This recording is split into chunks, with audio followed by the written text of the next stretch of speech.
ఈ నెల 22న హైదరాబాద్ లో చేపట్టనున్న నిరుద్యోగ నిరసన ర్యాలీని విజయవంతం చేయాలని Telangana JAC chairman professor Kodandaram అన్నారు. ఉమ్మడి రాష్ట్రంలో జరిగిన అభివృద్ధి నమూనాతో తెలంగాణ రాష్ట్రంలో పనికిరాదని ఆయన స్పష్టం చేశారు. ఈ నెల 22న హైదరాబాద్ లో చేపట్టే నిరుద్యోగ నిరసన ర్యాలీ విజయవంతం చేయాలని Telangana JAC chairman professor Kodandaram అన్నారు.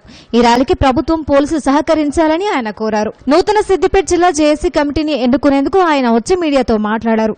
ఉమ్మడి రాష్ట్రంలో జరిగిన అభివృద్ధి నమూనా నేడు తెలంగాణలో పనికిరాదని, ఉద్యమ ఆంక్షలు సమాజం ప్రజలు క్షేమంగా అభివృద్ధి జరగాలని, ప్రజల ఎన్నికలకు మధ్యన అంబేద్కర్ చేపట్టిన క్రియాశీలన ఉండాలని ఆయన కోరారు.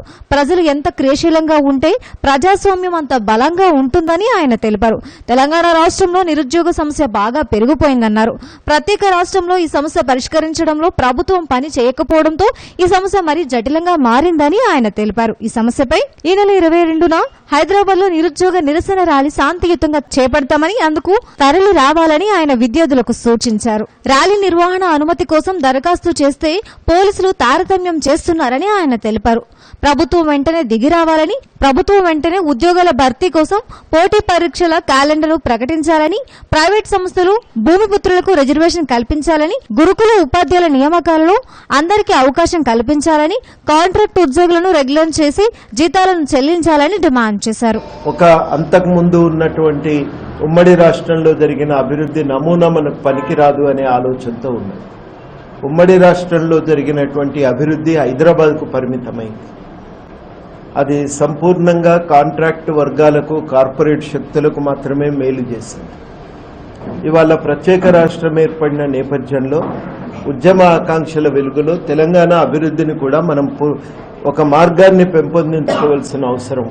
ప్రజాస్వామిక విలువలు, సామాజిక న్యాయం పునాదిగా గల ఒక పురోభివృద్ధి కోసం కృషి చేయాలని నిర్ణయించుకున్నారు. ప్రజలు కేంద్రంగా ఉండాలి, దానికి ప్రజాస్వామ్యం, సామాజిక న్యాయం పునాదులుగా ఉండాలి. అంబేద్కర్ చెప్పినట్టు ప్రజలు ఎన్నికలకు నడుమ క్రియాశీలకంగా లేకపోతే ప్రజాస్వామ్యం బతకదు. కేవలం ఓటు వేయటమే కాదు, ఈ ఎన్నికలకు నడుమ మనం క్రియాశీలకంగా ఉండాలి. పౌరులం, ప్రజలం మనం ఎంత క్రియాశీలకంగా ఉండగలిగితే అంత బలంగా ప్రజాస్వామ్యం అనేది బతుకుతుంది అనేది అంబేద్కర్ ఆశయం. ఈ 2.5 సంవత్సరాల్లో అనేక సమస్యల పరిష్కారం కోసం జేఏసీ తన వంతు కృషిని కొనసాగిస్తున్న సంగతి మీకు తెలిసిందే. ఈ నిరుద్యోగ సమస్యను కొంత వెలుగులోకి తేవటానికి మేము ప్రయత్నం చేస్తున్నాం. నిరుద్యోగ సమస్య చాలా తీవ్రమైనటువంటి స్థాయిలో పెరిగింది.